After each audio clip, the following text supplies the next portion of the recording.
Telangana police first time నాకు threading చేసిన వాళ్ళకి ఐడెంటిఫై చేసినారు.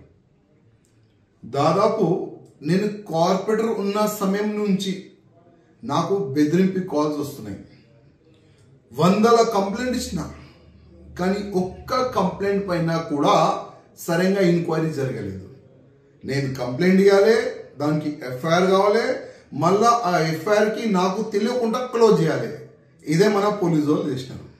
కానీ ఇప్పుడున్న కమిషనర్ గారికి నేను హృదయపూర్వకంగా ధన్యవాదం చెప్తున్నా. ఎందుకంటే నేను ఇచ్చిన కంప్లైంట్ పైన వాళ్ళు ప్రత్యేకంగా ఒక టీం తయారు చేసి నాకు ఎవరు మెసేజ్ చేస్తున్నారు, నాకు ఎవరు ఫోన్ చేస్తున్నారు వాళ్ళకి ఐడెంటిఫై చేసినారు.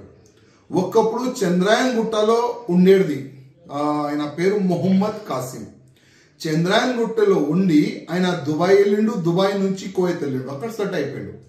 ఎన్నో సంవత్సరాల నుంచి కోయత్లో ఆయన ఏదో బతుకు గురించి అయినా వెళ్ళిండు. కానీ అక్కడ కూర్చొని నా ఫోన్ నంబర్ తీసి నాకు సంపేస్తా, రామనవమి శోభయాత్ర తీయకూడదు, యాద్ పెట్టుకో, మీ ఫ్యామిలీని నేను లేపుకుంటా, అది ఏదో వర్గర్గా అయినా నాకు కంటిన్యూగా నంబర్లు మారకుండా నాకు ఫోన్లు చేస్తుండ్రు. కానీ నాకు వచ్చిన ప్రతి ఒక్క ఫోన్ నంబర్కి నేను ఒక కంప్లైంట్ రూపంగా నేను మా డీజీపీ గారికి, మా కమిషనర్ గారికి, పోలీస్ అధికారులకి అదే విధంగా సైబర్ క్రైమ్ కూడా నేను ఇచ్చిన.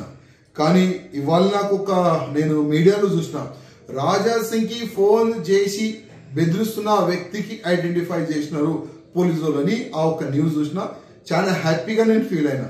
ఫస్ట్ టైం ఇన్ని సంవత్సరాల్లో నాకు బెదిరింపు కాల్ చేసిన వ్యక్తికి ఐడెంటిఫై చేసినారు. నేను పోలీస్ అధికారులకి రిక్వెస్ట్ చేస్తున్నా, ఇమీడియట్ గా ఇట్లాంటి వ్యక్తికి ఐడెంటిఫై చేసి అరెస్ట్ చేయాలి. అదేవిధంగా ఈ కాసిం ని కూడా అరెస్ట్ చేయాలని నేను పోలీస్ అధికారులకి రిక్వెస్ట్ చేస్తున్నా. ఇవాళ లేకపోతే రేపు ఆయన హైదరాబాద్ వస్తారు.